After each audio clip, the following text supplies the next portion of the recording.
안녕하세요. 까치살모입니다. 얼마 전에 폴란드에서 K9 자주포의 차대를 바탕으로 하는 중장갑차의 개발이 발표되었는데요. 오늘은 그 이야기를 해볼까 합니다. 올해 2023년 3월 15일경에 폴란드 언론에서 발표한 것에 따르면 폴란드 정부와 우리나라의 하나는 K9 자주포의 차대를 바탕으로 중장갑 전투장갑차를 개발하기로 했다는 발표가 있었는데요.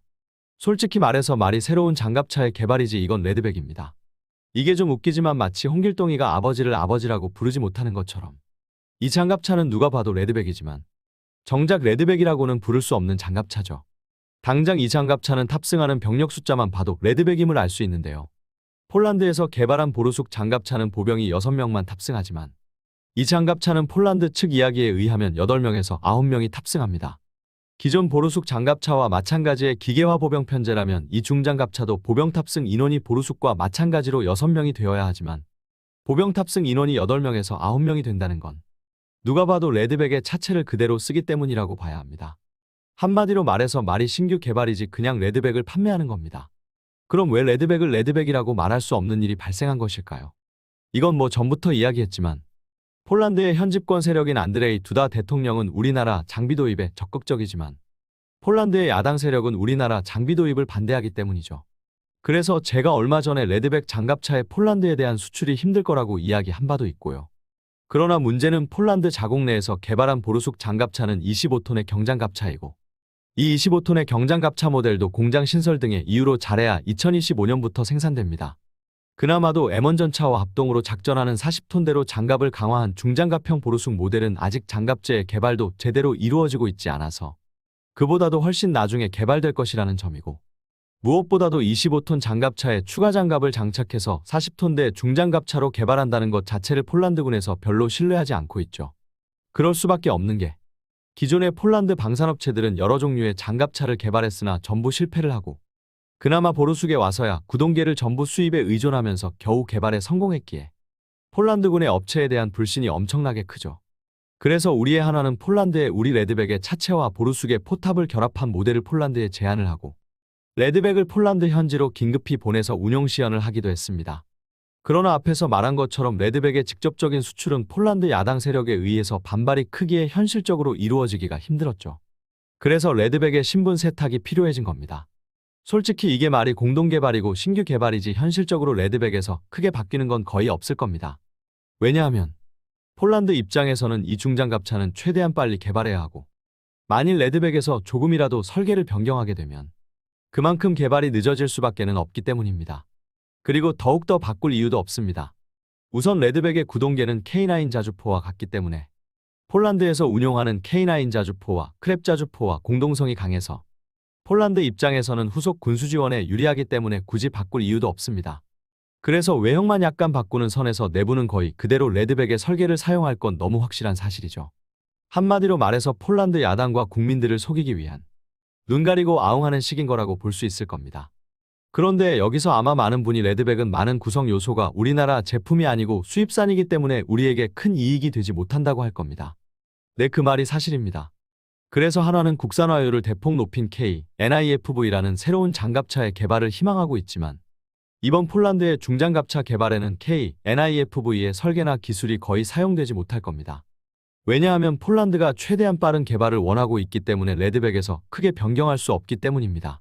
결론은 우리가 개발 중인 장비들을 적용할 시간이 없다는 겁니다.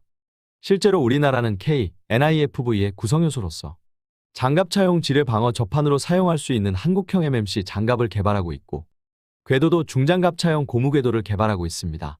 그러나 이런 국산 부품을 적용하기에는 폴란드의 요구 일정을 맞추지 못할 것이고 그래서 이 폴란드의 중장갑차는 지뢰 방어용 접판도 레드백과 마찬가지로 이스라엘제를 그리고 고무 궤도도 캐나다제를 그대로 사용하게 될 겁니다.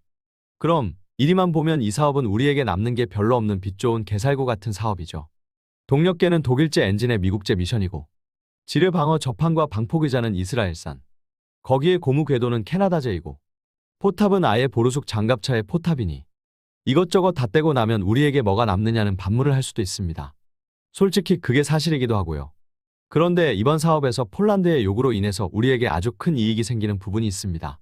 그건 바로 폴란드가 이 장갑차에 40mm 포를 요구하고 있기 때문입니다. 40mm 포하면 우리나라도 당장 두 가지가 있고 무엇을 말하는지 모르죠. 당장 우리나라에도 K21 장갑차에 탑재된 40mm 포가 있고 차기 상륙 장갑차에 탑재하기로 한 40mm CTA4가 있으니까요. 그러나 폴란드가 요구하는 40mm 포는 CTA4가 거의 확실합니다. 왜냐하면 폴란드는 이 장갑차에 보르숙 장갑차의 포탑을 개량해서 올리길 요구했기 때문입니다. 만일 K21에 40mm 포를 탑재한다면 현재 30mm 포가 탑재된 보르숙 장갑차의 포탑을 개량해서 사용하는 건 불가능합니다. 아예 포탑을 새로 개발해야 합니다. 포탑뿐만 아니죠. 차체에도 상당히 많은 개량을 거쳐야 하죠. 그래서 폴란드가 요구하는 건 K21 장갑차의 40mm 포는 절대로 아닙니다.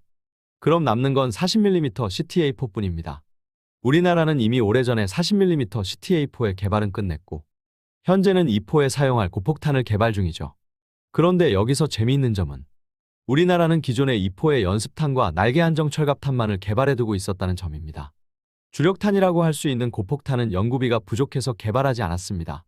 그리고 이 포 자체가 2030년대에 등장할 차기 상륙장갑차에 최초로 적용하기로 한 거라 고폭탄의 개발도 그 일정에 맞추어서 개발할 생각이었습니다. 그런데 작년에 수출무기 개발을 지원하는 국방기술진흥연구소에 자금을 받아서 갑자기 고폭탄을 개발하기 시작했죠. 솔직히 이게 과연 우연일까 하는 생각을 하게 하는 부분입니다. 한마디로 이미 작년부터 이 사업은 준비되고 있었다고도 볼 수 있지 않나 합니다. 그리고 이 부분이 바로 우리에게 가장 큰 이익을 가지고 오게 될 부분이기도 합니다. 기본적으로 CTA 탄은 비쌉니다. 일반적인 기존 탄에 비해서 몇 배가 더 비싸죠. 그래서 여전히 이 개념이 나온 지도 오래되었지만 대중화가 되지 못하고 현재 영국과 프랑스만이 도입하고 있는 겁니다. 왜 비싼지는 여러분도 아주 잘 아실 겁니다. 이 탄은 무탄피의 탄두를 포탄 안에 내장한 구조이죠. 과거 독일에서 개발하던 G11이라는 무탄피 탄을 이용한 소총이 있었고 이 소총 개발할 때도 기존 탄에 비해서 탄약 가격이 너무 비싸다는 이야기를 계속 들었죠. 이것도 마찬가지입니다. 기존 포탄에 비해서 몇 배가 더 비쌉니다. 그만큼 고부가 가치의 상품이라는 것이고 이 탄의 수출에 의해서 우리가 거두어 들이게 되는 이익이 상당히 클 겁니다. 물론 우리 40mm CTA4도 문제가 있기는 합니다. 우리 포의 문제는 다른 게 아니라 사용탄이 다양하지 못하다는 점입니다. 우선 우리는 이미 연습탄과 철갑탄을 개발했고 여기에 지금은 고폭탄을 개발 중입니다. 결론은 아주 기본적인 탄만이 개발되었다는 점이고 영국의 에이젝스 장갑차에 탑재된 40mm CTA4는 이미 아주 다양한 탄을 개발한 상태입니다. 전방확산탄도 개발되어 있고 시가전에 적합한 철갑고폭 소위탄도 이미 개발되어 있습니다. 결론은 우리가 보유하고 있거나 개발하고 있는 탄으로는 폴란드의 요구 조건을 충족할 수 없을 수가 있습니다. 당장 대보병전이나 무인기 요격을 위해서는 전방확산탄이 필요하고 시가전을 위해서는 철갑고폭 소위탄도 필요합니다. 그러나 우리나라 CTA4에는 아직 이런 탄이 없고 그래서 폴란드가 영국 등으로부터 이런 탄들을 도입할 가능성도 있다고 봅니다. 참고로 영국 에이젝스 장갑차에 탑재된 CTA4와 우리 CTA4는 약실 규격이 동일합니다. 우리나라가 후발주자인 만큼 앞으로 40mm CTA4의 표준이 될 수 있는 영국제 모델과 약실 규격을 동일하게 만들었기 때문입니다. 그래서 이론적으로 이 에이젝스 장갑차에 탑재된 40mm CTA4의 탄을 우리 포에서도 사용할 수 있습니다. 결론은 이 사업에서 우리에게 가장 큰 이익을 가져오는 부분은 40mm CTA4와 거기에 탑재되는 고가의 탄약 시스템이 될 겁니다. 그렇기에 폴란드의 요구를 적극 수용해서 고폭탄뿐만 아니라 새로운 탄을 빠른 시간 안에 개발해야 한다고 저는 봅니다. 이걸 영국에게 빼앗기면 안 됩니다. 그래서 제가 보기에 이 사업은 결코 빛 좋은 개살구는 아닙니다. 여러분이 보기에는 어떠한가요? 이 사업이 과연 우리에게 큰 이익을 가져다 줄까요? 이상 영상 봐주셔서 감사합니다.